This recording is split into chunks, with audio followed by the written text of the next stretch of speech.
നിയമസഭയിൽ ഗവർണറുടെ നയപ്രഖ്യാപനത്തിന് നന്ദി രേഖപ്പെടുത്തുന്ന പ്രമേയത്തിന്മേലുള്ള ചർച്ച ഇന്നും തുടരും.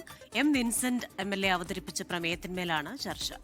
CBSE പരീക്ഷാ നടത്തിപ്പിലെ വീഴ്ച വിദ്യാർത്ഥികൾക്കുണ്ടായ പ്രതിസന്ധി ഇവയൊക്കെ GR അനിൽ സഭയുടെ ശ്രദ്ധയിൽ കൊണ്ടുവരും.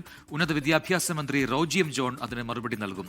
നന്ദി പ്രമേയത്തിന്മേലുള്ള ചർച്ചയ്ക്ക് നാളെ മുഖ്യമന്ത്രി മറുപടി നൽകുകയും ചെയ്യും. മേഘന മുരളിയാണ് തിരുവനന്തപുരത്ത് ഒരിക്കൽ കൂടി ചേർന്നത്. മേഘന, വീണ്ടും സ്വാഗതം ന്യൂസ് ബ്രേക്സിലേക്ക്. ഇതിൽ ഏറ്റവും പ്രധാനപ്പെട്ടത് ഇന്നത്തെ സഭയിലെ ചർച്ച അത് ഏതൊക്കെ വിഷയങ്ങളെ കേന്ദ്രീകരിച്ചാകും എന്നുള്ളതാണ്. ഏറ്റവും പ്രധാനമായും നമുക്കറിയാൻ കഴിയുന്നത് CBSE വിഷയം, വിദ്യാർത്ഥികളുടെ വലിയ ബുദ്ധിമുട്ട് അത് സഭയിൽ കൊണ്ടുവരുന്നു എന്നുള്ളതാണ്. അതിനപ്പുറത്തേക്ക് മറ്റെന്തൊക്കെ വിഷയങ്ങൾ ചർച്ചയാകും?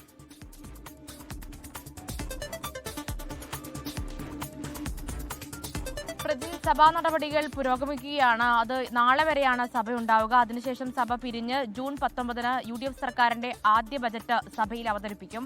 അതിൽ ഇന്നത്തെ സഭയിൽ അടിയന്തര പ്രമേയ നോട്ടീസ് പ്രതിപക്ഷം നൽകുമോ എന്നുള്ള കാര്യത്തിൽ തീരുമാനമായിട്ടില്ല. അങ്ങനെയെങ്കിൽ ഏത് വിഷയമാകുമെന്നുള്ളതും ഉറ്റുനോക്കുന്നുണ്ട്. അത് വിലക്കയറ്റം കഴിഞ്ഞ ദിവസം അടിയന്തര പ്രമേയമായി പ്രതിപക്ഷം കൊണ്ടുവന്നതാണ്. ഇനി ഇന്ന് ഏത് വിഷയത്തിലായിരിക്കും അത്തരമൊരു ചർച്ച ഉണ്ടാവുക എന്നുള്ളത് തന്നെയാണ് ഉറ്റുനോക്കുകയും ചെയ്യുന്നത്. ഇന്ന് ഗവർണറുടെ നയപ്രഖ്യാപനത്തിന് മേലുള്ള നന്ദി പ്രമേയ ചർച്ച അതാണ് തുടരുന്നത്. എം വിൻസെന്റ് അവതരിപ്പിച്ചിട്ടുള്ള പ്രമേയത്തിന്മേലുള്ള ചർച്ചയാണ് ഇന്നും സഭയിൽ നടക്കുക. അതിനുശേഷം നാളെ ഈ നന്ദി പ്രമേയ ചർച്ചയിൽ മുഖ്യമന്ത്രി മറുപടി പറയും. ഇന്ന് മുഖ്യമന്ത്രിയും അതുപോലെ തന്നെ ആഭ്യന്തരമന്ത്രി രമേശ് ചെന്നിത്തലയും സഭയിൽ ഉണ്ടാകില്ല. DK ശിവകുമാറിന്റെ സത്യപ്രതിജ്ഞാ ചടങ്ങിൽ പങ്കെടുക്കുന്നു. അതുകൊണ്ട് തന്നെ ഇന്ന് സഭയിൽ ഉണ്ടാകില്ല എന്നുള്ള കാര്യം കൂടി അറിയിച്ചിട്ടുണ്ട്. അതിൽ നാളെയോടുകൂടി ഈ സഭ പിരിയും. അതിനുശേഷം ഈ ബജറ്റ് അവതരിപ്പിക്കുന്നതിനായി ജൂൺ 19 സഭ വീണ്ടും ചേരുന്നുണ്ടാവുക. ഇതിൽ ഇന്ന് പ്രധാനമായും സഭയിൽ ചർച്ച ഉണ്ടാവുക ഈ CBSE പരീക്ഷ നടത്തിപ്പുമായി ബന്ധപ്പെട്ട് വിദ്യാർത്ഥികളുടെ ആശങ്ക അത് MLA ആയിട്ടുള്ള GR അനിൽ സഭയിൽ അവതരിപ്പിക്കും. ശേഷം മന്ത്രിയായിട്ടുള്ള റോജി എം ജോൺ ആയിരിക്കും ഈ ഒരു വിഷയത്തിൽ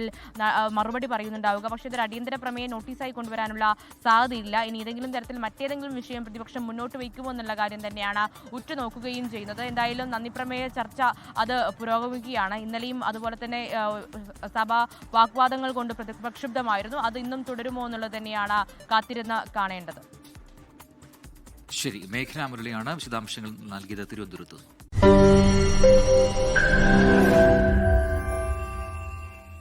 ലോകത്തെവിടെയായാലും ഏത് സമയത്തും 24 വാർത്തകളും ഓഗ്മെന്റഡ് റിയാലിറ്റി പാക്കേജുകളും എക്സ്പ്ലെയിനറുകളും വിശദമായി കാണാൻ ഞങ്ങളുടെ YouTube ചാനൽ നിങ്ങൾക്ക് സബ്സ്ക്രൈബ് ചെയ്യാം.